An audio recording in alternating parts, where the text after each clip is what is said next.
दिल्ली में 897 करोड़ का घोटाला, सीएम केजरीवाल की मंजूरी, अब सीबीआई करेगी जांच।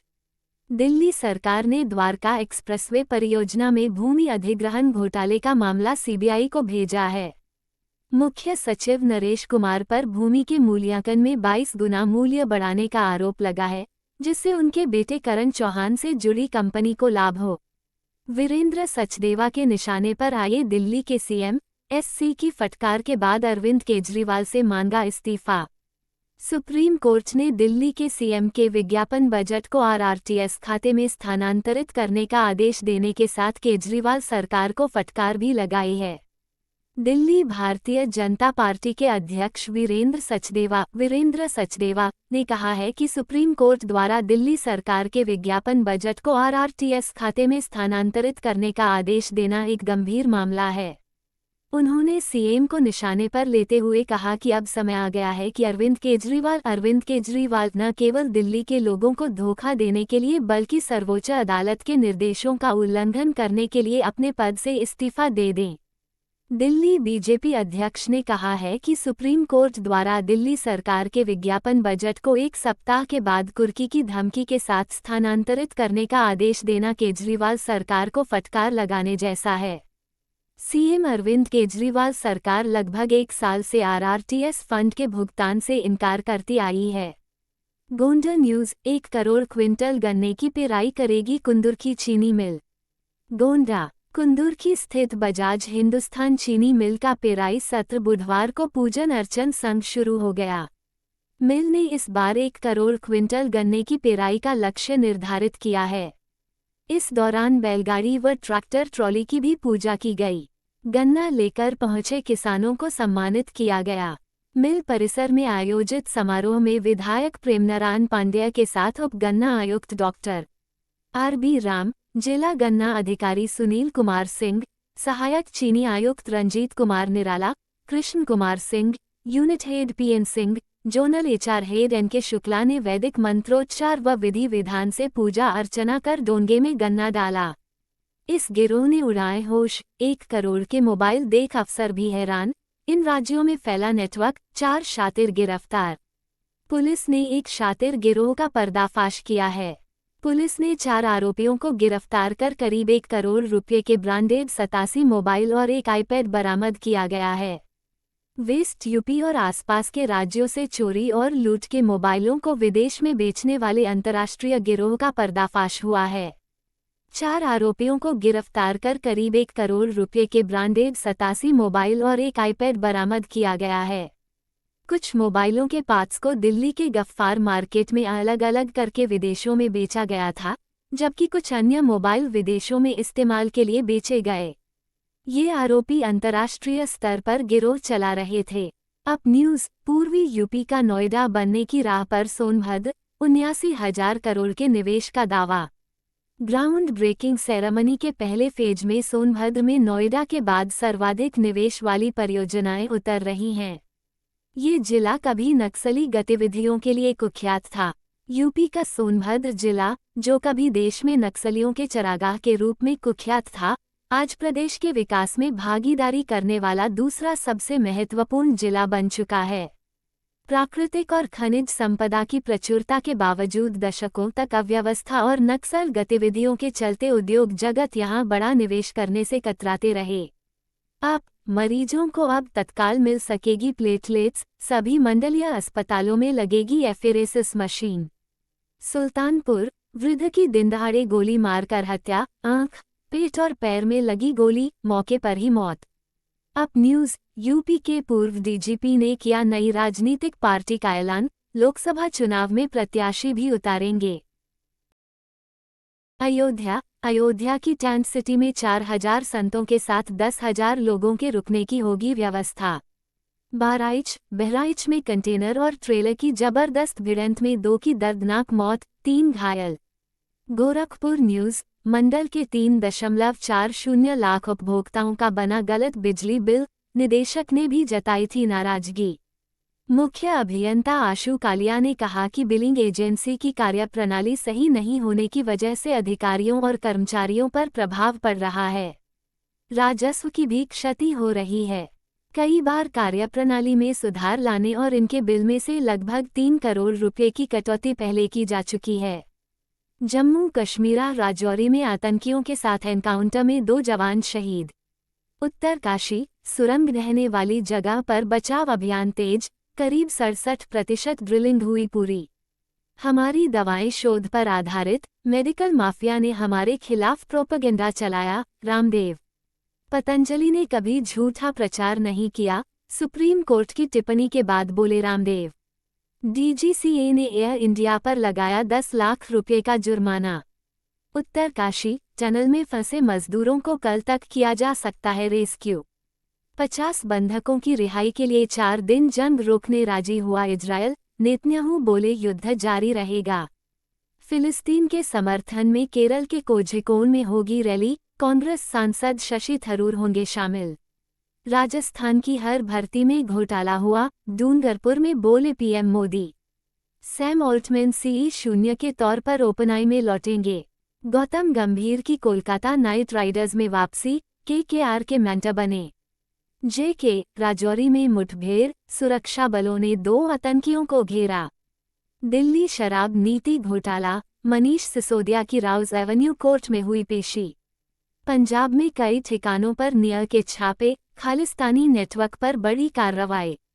पंजाब खालिस्तानी नेटवर्क पर नियर का एक्शन, मोगा में जांच एजेंसी ने मारा छापा। उत्तरकाशी 38 मीटर तक ड्रिलिंग पूरी, 900 के बाद अब डाले जा रहे 800 mm के पाइप। इजरायल हमास जंग पर बोले शी जिनपिंग 2 स्टेट सॉल्यूशन ही एकमात्र हल। आज शाम 5:30 बजे होगी G20 वर्चुअली समिट, दुनिया भर के तमाम बड़े नेता होंगे शामिल। इजरायल हमास जंग के बीच कतर का बड़ा ऐलान, गाजा में मानवीय आधार पर रुकेगी जंग। राजस्थान चुनाव, यूपी सीएम योगी की आज जोधपुर, बीकानेर, नागौर, चूरू, अलवर में करेंगे जनसभाएं। पंचकुला के कालका में प्रसिद्ध काली माता मंदिर में घुसा बेकाबू टैंकर। उत्तरकाशी सुरंग रेस्क्यू, ऑगर मशीन से 32 मीटर तक डाले गए पाइप, 40 एम्बुलेंस बुलाई गईं। पुडुचेरी और कराईकल में भारी बारिश के चलते स्कूलों में छुट्टी घोषित। पीएम मोदी बोले आतंकवाद हम सभी को अस्वीकार्य। गाजा में बंधकों की रिहाई पर कही यह बात। पीएम मोदी ने कहा कि हम मानते हैं कि आतंकवाद हम सभी को अस्वीकार्य है। नागरिकों की मौत कहीं भी हो निंदनीय है। आज हुए बंधकों की रिहाई के समाचार का हम स्वागत करते हैं। प्रधानमंत्री नरेंद्र मोदी ने बुधवार को G20 वर्चुअल शिखर सम्मेलन को संबोधित किया। उन्होंने कहा कि आज की दुनिया चुनौतियों से भरी है। इसमें आपसी विश्वास ही है जो हमें बांधता है, एक दूसरे से जोड़े रखता है। जब मैंने इस वर्चुअल समिट का प्रस्ताव रखा था, तब मुझे पूर्वानुमान नहीं था कि आज की वैश्विक स्थिति कैसी होगी। पश्चिमी एशिया क्षेत्र में अस्थिरता और असुरक्षा की स्थिति हम सब के लिए चिंता का विषय है। आज हम सभी का एक साथ आना इस बात का प्रतीक है कि हम सभी मुद्दों के प्रति संवेदनशील हैं और इनके समाधान के लिए एक साथ खड़े हैं। कांग्रेस पर बरसे deputy CM Keshav Maurya, ED की हेरल्ड घोटाले पर की गई कार्रवाई अभी झांकी, पिक्चर अभी बाकी। उप मुख्यमंत्री केशव प्रसाद मौर्य ने कांग्रेस पर निशाना साधते हुए कहा कि जब केंद्र में कांग्रेस की सरकार थी तब दिल्ली से चला 1 रुपया आम आदमी तक पहुंचते पहुंचते 15 पैसे ही बचता था। अप न्यूज, पूर्वी यूपी का नोएडा बनने की राह पर सोनभद्र, 79,000 करोड़ के निवेश का दावा। ग्राउंड ब्रेकिंग सेरेमनी के पहले फेज में सोनभद्र में नोएडा के बाद सर्वाधिक निवेश वाली परियोजनाएं उतर रही हैं। ये जिला कभी नक्सली गतिविधियों के लिए कुख्यात था। यूपी का सोनभद्र जिला, जो कभी देश में नक्सलियों के चरागाह के रूप में कुख्यात था, आज प्रदेश के विकास में भागीदारी करने वाला दूसरा सबसे महत्वपूर्ण जिला बन चुका है। प्राकृतिक और खनिज संपदा की प्रचुरता के बावजूद दशकों तक अव्यवस्था और नक्सल गतिविधियों के चलते उद्योग जगत यहां बड़ा निवेश करने से कतराते रहे। बामनोली भूमि अधिग्रहण, आतिशी ने सीएम केजरीवाल को सौंपी सप्लीमेंट्री रिपोर्ट, एलजी ने विचार करने से किया था मना। दिल्ली के उपराज्यपाल वीके सक्सेना ने बामनोली भूमि अधिग्रहण मामले में मुख्य सचिव नरेश कुमार की प्रथम दृष्टया मिलीभगत का आरोप लगाने वाली सतर्कता मंत्री आतिशी की रिपोर्ट पर विचार करने से इनकार कर दिया था। दिल्ली की सतर्कता मंत्री आतिशी ने बामनोली भूमि अधिग्रहण मामले में मुख्यमंत्री अरविंद केजरीवाल को एक सप्लीमेंट्री रिपोर्ट सौंपी है। इससे पहले दिल्ली के उपराज्यपाल वीके सक्सेना ने बामनोली भूमि अधिग्रहण मामले में मुख्य सचिव नरेश कुमार की प्रथम दृष्टया मिलीभगत का आरोप लगाने वाली सतर्कता मंत्री आतिशी की रिपोर्ट पर विचार करने से इनकार कर दिया था। गाजियाबाद न्यूज़। धूल उड़ने पर पीसीबी ने नगर निगम पर 50,000 का लगाया जुर्माना। हलाल पर प्रशासन सख्त। यूपी के इस जिले में 23 दुकानों पर छापे। हलाल प्रमाण पत्र युक्त सामग्री मिलने पर होगा केस। हलाल प्रमाणन युक्त खाद्य सामग्री के उत्पादों का निर्माण, भंडारण, वितरण और बिक्री पर तत्काल प्रभाव से प्रतिबंध लगा दिया गया है। इसके खिलाफ लगातार अभियान चलाया जा और अभी गाजियाबाद में 2-3 दिन अभियान जारी रखा जाएगा। दुकान में अगर हलाल प्रमाण पत्र युक्त सामग्री रखी हुई मिली तो खाद्य सुरक्षा एवं औषधि प्रशासन मुकदमा दर्ज कराएगा। जिले में हलाल प्रमाणन युक्त खाद्य सामग्री के उत्पादों का निर्माण, भंडारण, वितरण और बिक्री पर तत्काल प्रभाव से प्रतिबंध लगा दिया गया है। इसके खिलाफ लगातार अभियान चलाया जा और अभी जिले में 2-3 दिन अभियान जारी रखा जाएगा। मंगलवार को खाद्य सुरक्षा विभाग की टीम ने छापेमारी की और 40 से अधिक सामग्री जब्त की। जहरीली शराब का मामला। अंबाला पुलिस ने 12 आरोपी दबोचे। मोनू राणा की एंट्री के बाद मिली फैक्ट्री की जगह। शराब बनाने के लिए सबसे जरूरी इथेनॉल होती है और वो अंकित के दोस्त करनाल के रहने वाले रमनदीप उर्फ दीपू ने उपलब्ध करवाया था। जेल से छूटने के बाद अंकित ने अपने अन्य साथियों की मदद से फैक्ट्री में काम शुरू कर दिया और दिवाली से ठीक पहले यानी 22 नवंबर को 200 पेटियों का जखीरा तैयार कर सप्लाई करना शुरू कर दिया था। जहरीली शराब की अवैध फैक्ट्री के मामले की अंबाला पुलिस ने महज 9 दिन में अनसुलझी गुत्थी सुलझा दी है। अंबाला पुलिस ने मास्टर माइंड अंकित उर्फ मोगली सहित कुल 12 आरोपियों को काबू किया है। इसमें अवैध फैक्ट्री की जगह देने से लेकर सप्लायर, इथेनॉल, स्टिकर, कच्चा माल व खाली बोतलें उपलब्ध करवाने वाले शामिल हैं। उत्तर कोरिया ने अंतरिक्ष में भेजा जासूसी सैटेलाइट। अमेरिका सहित पूरी दुनिया की बड़ी टेंशन। उत्तर कोरिया ने आखिरकार अंतरिक्ष में अपना जासूसी सैटेलाइट तैनात कर ही लिया। इस सफलता से पहले इस साल उत्तर कोरिया को 2 बार असफलता मिली थी। अब दुनिया के लिए सबसे रहस्यमयी देश के पास अंतरिक्ष से निगरानी और जासूसी करने की सुविधा है। उत्तर कोरिया ने बुधवार यानी 22 नवंबर 2023 को जो दावा किया है, उसकी पुष्टि में थोड़ा समय लगेगा। लेकिन इस लॉन्चिंग के बाद अमेरिका और उसे समर्थन देशों को दिक्कत हो रही है। उन्होंने उत्तर कोरिया के लॉन्चिंग की आलोचना की है। संयुक्त राष्ट्र यूनाइटेड नेशंस ने भी उत्तर कोरिया पर सैटेलाइट लॉन्च करने से प्रतिबंध लगा रखा है। उत्तर कोरिया की स्पेस एजेंसी ने कहा है कि उसने ये लॉन्चिंग CHOLLIMA-1 रॉकेट से की है। इस रॉकेट के जरिए ही मालिग्योंग-1 MALIGYONG-1 सैटेलाइट को पृथ्वी की ऑर्बिट में तैनात किया गया है। सैटेलाइट लॉन्च के 12 मिनट बाद धरती की निचली कक्षा में तैनात हो गया था। उत्तर कोरिया के शासक किम जोंग उन लॉन्च के समय स्पेस लॉन्च सेंटर पर मौजूद था। यह माना जा रहा है कि उत्तर कोरिया कुछ और जासूसी सैटेलाइट अंतरिक्ष में लॉन्च करेगा, ताकि दक्षिण कोरिया और उसके आसपास के इलाकों पर पूरी नज़र रख सके। दिल्ली 350 रुपये लूटने के लिए नाबालिग ने कर दी युवक की हत्या। इलाके में दहशत। दिल्ली में महज 350 रुपये की लूट के लिए नाबालिग ने युवक का मर्डर कर दिया। इस वारदात से इलाके में दहशत फैल गई।